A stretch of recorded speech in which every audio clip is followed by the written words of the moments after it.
Hey YouTube, I'm back with another deck profile. So today I'm not really doing, this deck I kind of want to consider budget, but it's not really a budget deck. So this is my updated Deletor deck. So this is probably, it's pretty easy to build actually. The only hard part is getting a playset of this guy. So this is what makes the deck not a budget deck. But if you don't have this guy, you just run the trial deck, alternate grade 3. But this is a budget Deletor deck, or not budget Deletor deck, it's just my Deletor deck. So it's the updated one that I'm currently running. So I finally have 4 sets. So I actually had this deck for a while, a couple of months now. But I realized I never posted it, so I wanted to go ahead and show you guys the updated build. With the updated trigger lineup and all that other stuff, grade 1s, grade 2s. So Waving Deletor, this guy is your second ride. He's kind of like the Great. You want to ride him second, not first. Because if you ride him first, all he does is he binds an opponent's rearguard face down.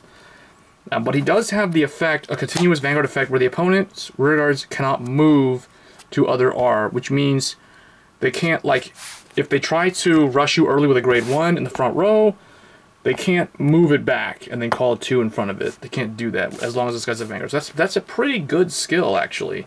It's a little underrated skill, but it's actually quite valuable. So of course the other grade 3 is Greion. So he's a trial deck one. It's easy to get him. Just get a trial deck. You have 4 of this guy. He's your more consistent ride target. You basically counterblast 2 and delete the opponent's Vanguard. And when his attack hits, you can soul blast 1 to choose one of the opponent's rear guards and bind it face down. It has to hit a Vanguard, not a rear guard. But usually you're always going to swing to the Vanguard because you're going to make it 0 anyway. So that's the grade 3 lineup. Pretty self-explanatory, very basic Deletors stuff. I don't think Deletors are going to get a whole lot of more support in the future. I think they're kind of a one-and-done thing. But we'll see. Next, for Swift Deletor, Geali. This guy is from the trial deck as well. He's really, really good. You gotta run 4 of him. When placed on rearguard, if you have more rearguards than the opponent, he's a 14k. And then Vanguard rearguard effect is when his attack hits. He's also a really good turn 2 ride because of this effect.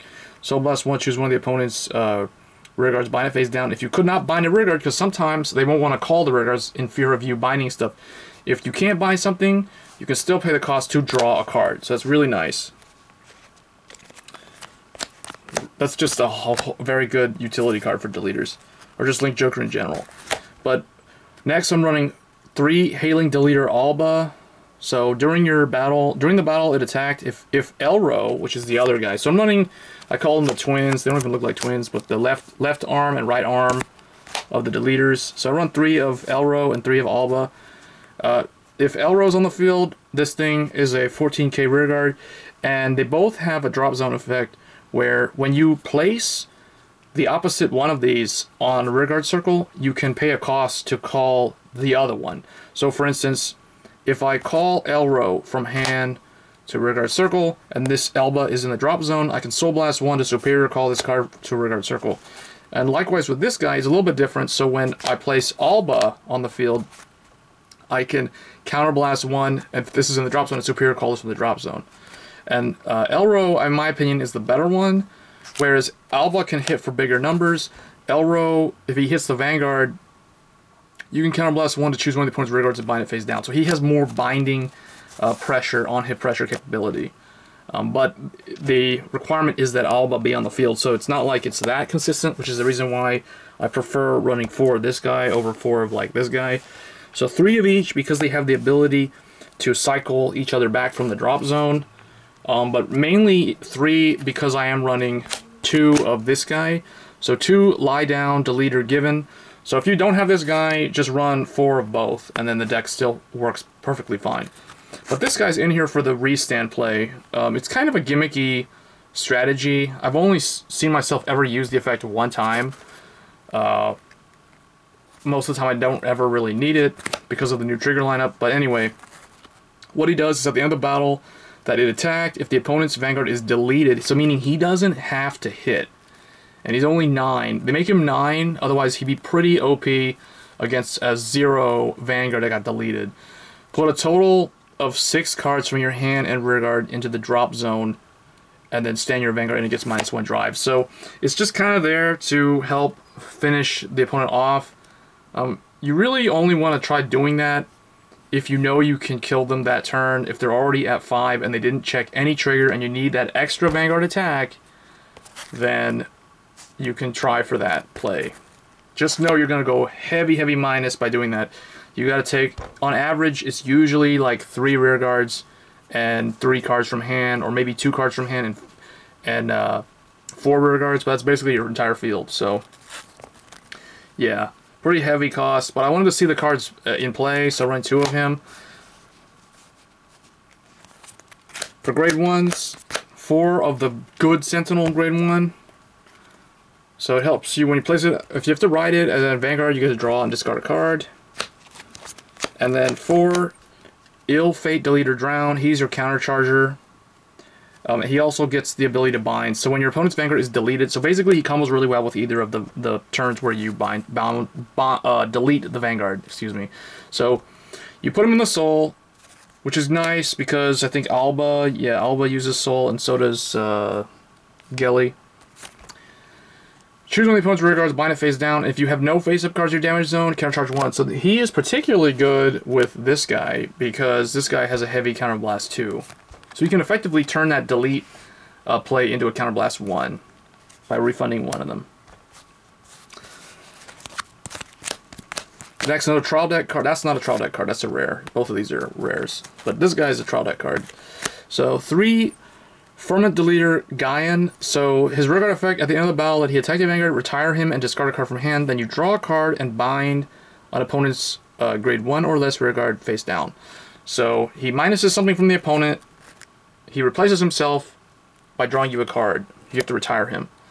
And you have to discard a card to make the opponent bind the stuff. So basically, it's like you go -2.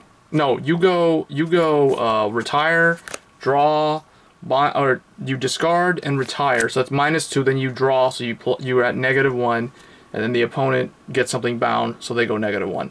So it's essentially -1 to both. So it's a break-even card at best. That's the reason why I only run 3 of it. It's kind of situational, so that's why I prefer Drown for the counter charge, because I feel like that's more, and you still get to bind with that effect, and he goes in the Soul, so yeah. Yeah. And then 2, Sharped Loop of Despondency. So this is in here because usually on the turns where you delete them, at the end of the battle it boosted a Vanguard, and there's only 2, so that's why it's a Vanguard booster. If 2 or more Guardians were retired for that battle, retire this unit, draw 2 cards. So usually what they do is they'll have to put 2 types of shields because they're at 0. So if they no guard, then whatever. But this will just stay on the field for next turn. But if they do block the Vanguard, with like they make it 2 to pass by putting down 3 shields or something, or 2 shields, or like a heal and something else, then you can retire and draw 2 cards. So you just, it pluses you 1 because it goes away, but then you add 2 cards to hand. So that's a net +1. And then for the trigger lineup, it's Deletors. You're gonna make their Vanguard go to 0 a lot, so it's really usually the opponent will like to YOLO. So whenever opponents want to YOLO, I like to stack the odds in my favor by running 12 critical. So that sounds kind of cheesy, but it is what it is. 12 critical with Deletors is a lot more, especially because when you choose your gift, you almost always go Force 2. I found myself going Force 2 and riding into this guy early. That's super, super critical pressure. Force 2 with when you delete their Vanguard, they're staring at a 13. I mean, this guy's gonna be able to hit also. They're just kind of trolled at that point, because to add insult to injury, you run 12 critical. I mean, that just makes things worse. They YOLO you a lot, and you're already at Force 2, and then you check one of these, and you deal 3 damage. I mean, if you get double of this, and it's going to happen because it's 12 critical, it's more likely to happen in 12 crit than any other trigger lineup. Yeah, so 12 crit, just go 12 crit. It's budget, it's easy. You don't have to get the super, super overpriced Draw Sentinel. It's not necessary at all for this deck. And I guess that's where the deck is semi-budget, because honestly, the only hard-to-find expensive card is this guy. If it wasn't for this guy, then the deck would be really a budget deck, and it's still a pretty decent budget deck at that, because it's 12 crit plus the Force 2 gift. So the starter, of course, Luchi, Trial Deck Deletor. So anyway, guys, that's the deck profile. It's pretty basic. It's the most basic Link Joker deck that I have. It's also one of the easiest ones to win with because of the way I built it.